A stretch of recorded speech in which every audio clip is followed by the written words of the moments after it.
রাস্তা ঘিরে চলছে চাঁদা তোলা। নমস্কার, স্থানীয় সংবাদের বিশেষ একটি খবরে আমি অদিতি পান। বিভিন্ন সম্প্রদায়ের মানুষ তাদের সাম্প্রদায়িক উৎসবের জন্য ব্যস্ততম রাস্তা ঘিরে চাঁদা আদায় করছে। দাসপুর থানার বিভিন্ন এলাকায় বিভিন্ন উৎসবকে ঘিরে রাজ্য সড়ক, গ্রামীণ সড়ক সহ বিভিন্ন রাস্তা ঘিরে চাঁদা আদায় করছে এলাকার যুবকরা। স্থানীয়রা জানাচ্ছেন, এলাকায় বেশ কিছু ক্লাব রয়েছে, যে সমস্ত ক্লাবগুলি বিভিন্ন সময় বিভিন্ন ধরনের সাম্প্রদায়িক উৎসবে মেতে ওঠে।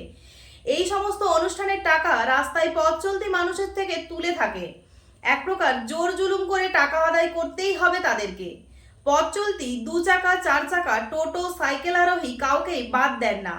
সকাল থেকে সন্ধ্যা পর্যন্ত চলে এই চাঁদা আদায়ের কাজ। অনুষ্ঠানের জন্য চাঁদা তাদেরকে দিতেই হবে, আর না দিলে অশ্রাব্য ভাষায় চলে গালাগালি। এতে করে স্থানীয় মানুষ থেকে আশেপাশের পথ চলতি মানুষ বেশ ক্ষুব্ধ এবং বিরক্ত। স্থানীয়দের অভিযোগ, এইভাবে চাঁদা তুলে নিজেদের অনুষ্ঠানগুলি না করে নিজেদের টাকায় করা উচিত এই সমস্ত ক্লাবগুলির। পথ চলতি সাধারণ মানুষদের রাস্তা আটকে এইভাবে চাঁদা না নিয়ে নিজেদের অনুষ্ঠান নিজেরাই করুক। এই বিষয়ে পুলিশ জানিয়েছে, এভাবে রাস্তা আটকে চাঁদা তোলা যায় না। এই বিষয়ে পুলিশকে নির্দিষ্ট কোনো অভিযোগ জানানো হলে এই বিষয়ে আইনানুগ ব্যবস্থা নেওয়া হবে। ঘাটাল মহকুমার যে কোনো খবর সঙ্গে সঙ্গে পেতে স্থানীয় সংবাদের সঙ্গে থাকুন। নমস্কার।